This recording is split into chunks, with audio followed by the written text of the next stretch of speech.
Good morning. Hand today is going to be 9-3 offsuit. We are in early position. We are under the gun in this hand. This is a 10 NL game. I think it's still the same table that we've been working on maybe for the last week. So it folds around to the button who open raises. Small blind calls. Open raise, he's playing 21-11. We do have some hands on him. ISO raises with pocket fives, and that's about it. But when we look at the stats, I think that's where it kind of gives us an idea of how he's playing. His race first in stat from the buttons 53%. I think this guy is stealing, and I think he tends to steal a lot, tends to open up his range whenever it's folded around to him. So this is easy like a 50. Easy like a 50% VPIP range, probably, without a doubt. So I put this range together. It was 50%, and then what I did is added the rest of the suited queens, kind of added these, like Jack 6, 10, 6. And I think that's probably good. I think it's definitely wide enough, at least percentage wise. And then we get a call. This villain, we've seen him. He's definitely limp caller, limping. We've worked on him. We kind of built up the range of like pocket pair, Broadway, a couple suited connectors. We're looking at he is passive, so he's played 37%, 7 out of 19. When you look at called two bets, 2 out of 9. So I kind of went with something like this. We do have to look at 3-bet range. So his 3-bet, we don't have a 3-bet stat for him, so it's just kind of flying in the dark. What do we think he would 3-bet with? We don't have him with a 3-bet. So normally I'd say like queens plus ace king. We have ace queen suited as calling from the big blind. So with that kind of tells me I'm gonna just basically put maybe scale of 50% to like ace king, and maybe even kings, but some sort of percentage here for kings and aces, where I'd assume that he would raise them, but we don't know for sure. So I think that's what we're going to work with. All right, so let's take a look at the flop. Flop comes down 6-3-2. Button has initiative. We imagine villain 4 is going to be checking 100% of his range. We know he's passive, so then villain has an opportunity to bet. Villain has a lot of hands here. I doubt he's betting 100%. He shouldn't be, because he's going to have, if he bets close to 100%, then he's carrying all of those extra hands to the turn, and it's gonna be hard for him to play it. So when we look at what kind of hands are going to be betting, if you just say top pair plus, that's 25%. Oops, let's get rid of those. 22%. And then if you look at draws, which we don't really have a whole lot of, you're looking at gut shots maybe. That's 35.8%, and those gut shots include some of those pairs. So what I think you're looking at is you will have a straight. You're going to be betting the sets, probably betting 2 pair. The over pair, you're probably betting the vulnerable ones, but like these you're probably not, because they're less vulnerable. Top pair, actually I think some of the sets are probably just going to be checked. Sometimes checked, so maybe do 2s and 3s, but not 6s. All right, so we're kind of building it, because I bet our C bet's only going to be maybe in the 30% range, 35% range. We don't imagine that this board's going to hit this guy, and at the same time, when we think about hands, we're not gonna. I mean, we can hit it. We can hit this board, but most of the time we're gonna miss. We're gonna have 2 overcards. So villain bets here 35%. his c-bet stat, 71% when in position, 33% when out of position. I'm not going to go through and say that he's doing, um, he's trying to do a balanced range. I think he's playing probably any pair that he has. He's probably doing all of his broadways, and I'm hesitant to say all of his overcards, but we're looking at like the main ones, right? Ace King to Ace 10, probably King Queen, King Jack, um, probably all Broadway. And in fact, maybe it is. Maybe he is going to be getting close to 100%. So if we do all overcards, uh, that gets us to 90%. So the question is, what hands isn't he betting? Well, that is 100%. So if we do 100% on this board, it probably makes okay sense. I don't think he's going to be betting twice with nothing. So I do think that if we go 100% here, we're okay to see what happens on the turn. I just think it's kind of standard. See, a lot of players will make that play with virtually 100% of their range. And it's a half pot bet, so I mean, it kind of fits how some people play. All right, so then the blind calls. We're going to have him call with basically any pair, any reasonable draw. So at 28%. Does he do it with overcards? Let's see what his limp calling ranges have been. Complete first in. I guess maybe we can add like the 2-card backdoor flush draws that he calls. That gives him all of these it gives him some overcards too. So I guess 46%. We'll give him that. All right, 5 spades hits on the turn. 4 completes it, so we get a check, and that's no big surprise here. At this point, I think he's still betting all of his hands. I think straights are betting, sets are betting, 2 pairs probably betting, over pairs betting. I bet top pair bets. I think middle pair starts to check. The no made hands start to check. I bet flush draw checks as well, and the open enders checks. So I bet we're looking at something like this. So most of the hands that he's going to have will be weak hands once he checked behind. I do think top pair. I think these pairs, even though it's a 4 to a straight, I don't think it's necessarily that scary. I mean, does he really have a 4? When we look at the ranges, what 4s? Ace 4, and that means he would have had a call with a gut shot with Ace 4. Pocket 4s, again, he would have had a call that c-bet with pocket 4s. Would he have done it? Yeah, he could have, but there's so many other hands in his range that he could have played it this way. So yeah, we've got everything in this guy. His range stays the same right now, but we've really narrowed down this guy's range, and you can see it just becomes drastically weak. Significantly weaker. Ace of Hearts comes out, not the greatest, believe it or not. Yeah, it seems like it'll fit him, but Villain 4 called once. I do think he has some aces in his range, so he could have easily connected with it. I would probably bet if I was Villain 3. So Villain 4 checks, and I think we've talked about it. The question is, would he bet at some point in this hand? And I just don't. When we look at the flop, his flop bet 24%, so 10 out of 41. And is that a C bet? We do have some C bets that he's made. He's raised it on the flop, on the turn. Guess we're gonna go here. Probe 0 out of 1.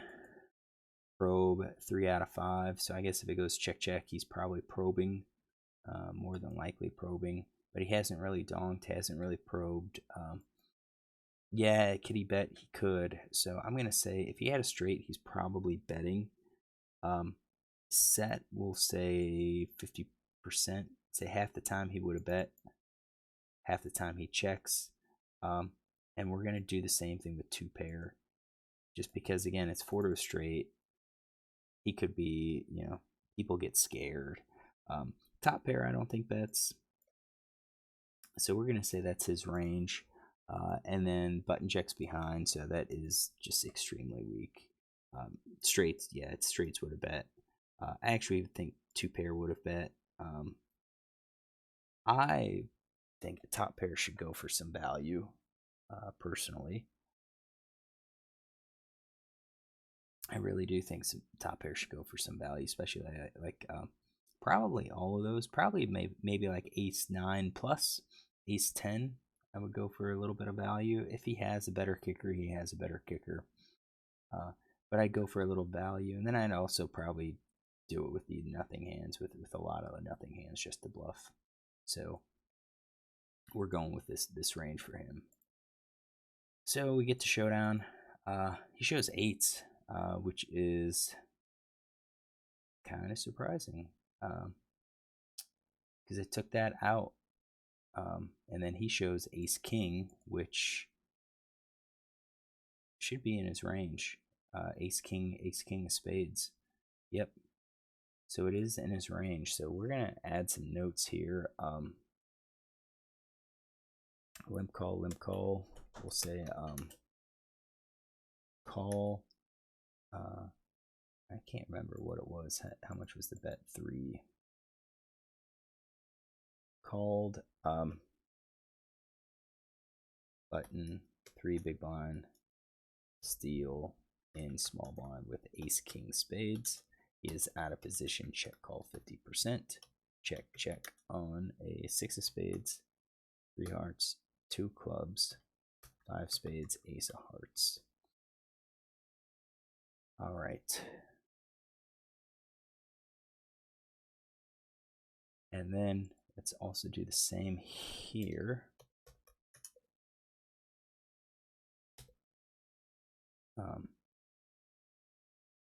RFI 3 big blind on button with 8 of spades, 8 of hearts. He is in position. Bet 50%. Check check. All right. So we went wrong on the turn here, but we kind of thought that villain would continue betting top pair and the over pair, and I really do think he should have. If you get raised, then you can get rid of your hand. But the board still hasn't really improved a whole lot. You're still getting called by ace king. You're probably still getting called by, at least at the micro limits, you're probably still going to get called by like king queen, queen jack.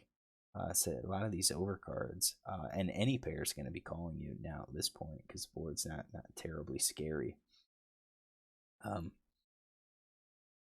So I would have continued betting, and I think if I bet and get raised from this guy, definitely fold.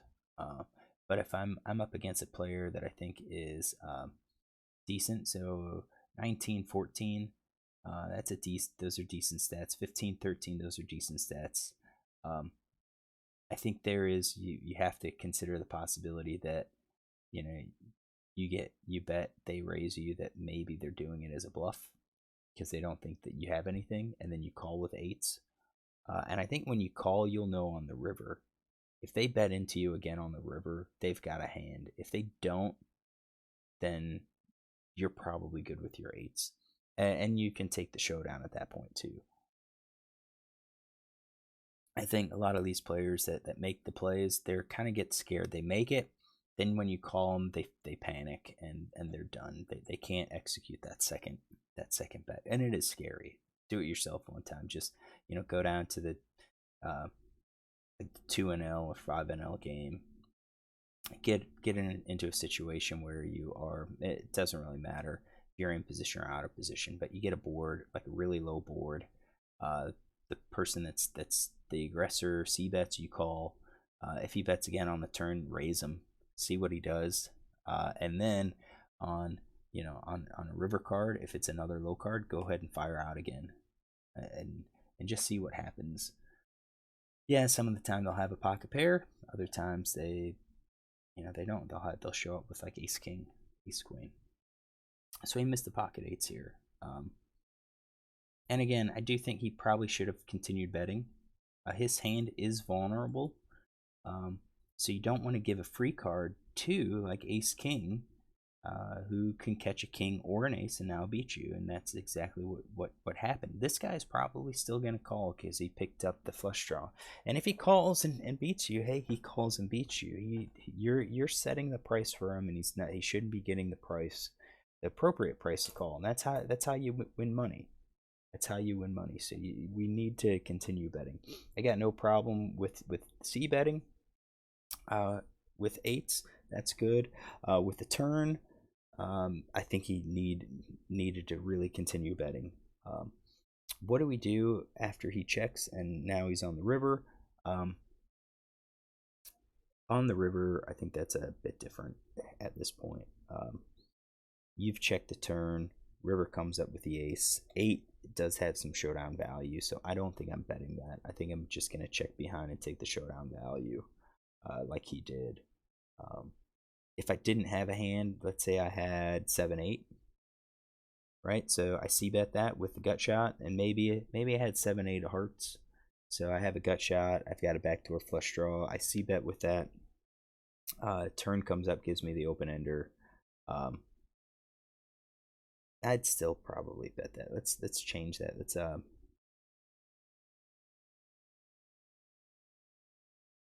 8-9 gives us a gut shot. 9-10. Yeah, how about like a king queen? King queen of hearts. We c-bet that, rightly or wrongly. We c-bet it. We get called. Do we bet the turn? We decide to check because we didn't improve. Our draw didn't improve at all. We check behind, and then the ace comes and he checks it to us. That's kind of a hand where I might go ahead and bet, because I don't really have much showdown value with that hand. Yeah, I've got a king high. I could beat all of the other like non-king high hands, but that's about it. And it's even worse if we lower it down, say a 9-7. I can't win. I don't expect to win with a 9 high, so you can kind of try to bluff with those. All right, so what I did also here was check out GTO. Built up the ranges, even included frequencies, and that was good because ace king, once we saw ace queen, he called a blind with ace queen suited plus. We know he had it with at least ace king as well.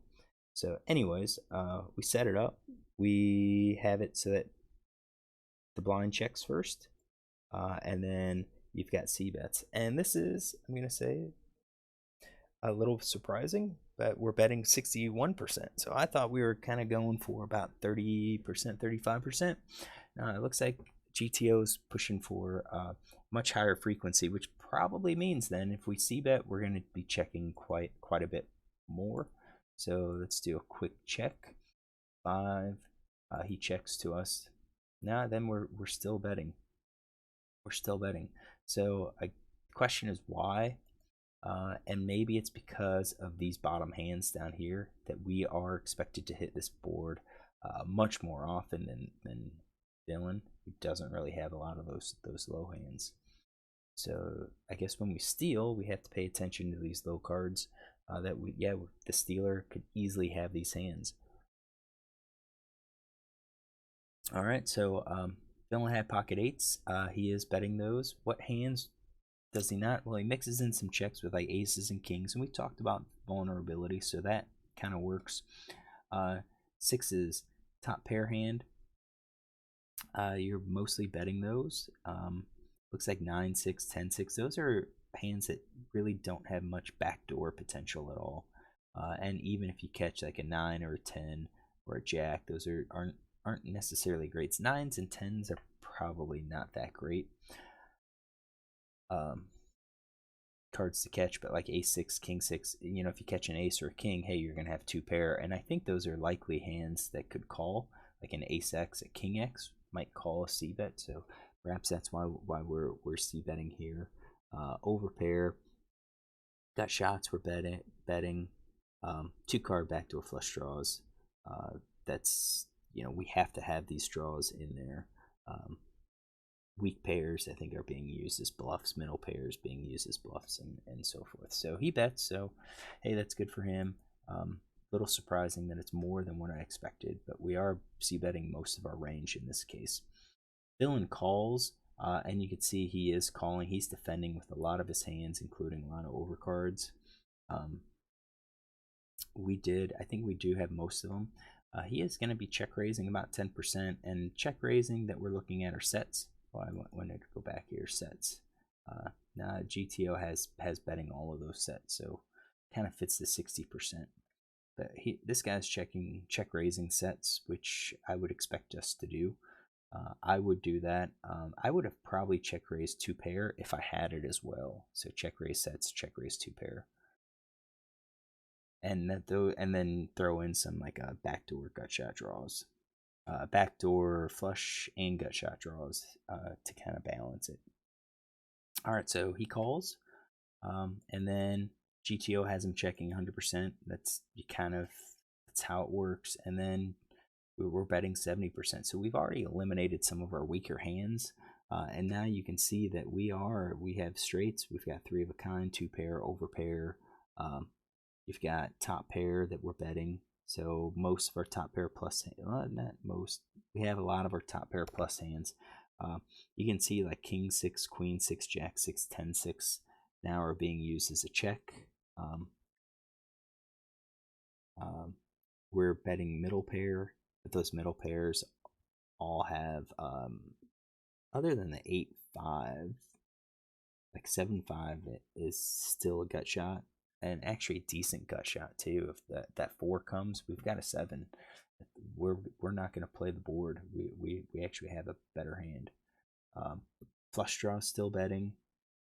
Open ender still betting. Gut shots are still betting. So we're betting. We're firing. And again, I think maybe it's because we have all these cards down here that could connect, whereas villain does not. So the question is, what kind of hands is villain calling with? If he bets, what kind of hands is he calling with? Well, he's calling with his pairs. He's calling with weak pairs. He's defending middle pair. He's defending top pair. He's defending over pair. He's calling. He's not really being super aggressive. But if he comes in for a check raise, you're looking at straights and 3 of a kinds. Occasionally, you'll have your open ender, with the 7/8, but most of the time, he's going to have a pretty good hand. So villain didn't do that. And the hand that he had was 8s. So GTOs has him betting 8s again. And I said I did think he needed to continue betting them. 9s, on the other hand,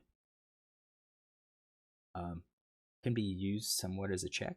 And the ones that they're using have the 9 of spades in there. So I'm going to say we've got blockers. If you have a 7/8, we block a 9. So we can probably allow ourselves to check that hand and not worry a whole lot about it. So I kind of think that the 9 kind of makes sense because it's a blocker. Both the spade and the 9 themselves are blocker. But 8s, he should be betting.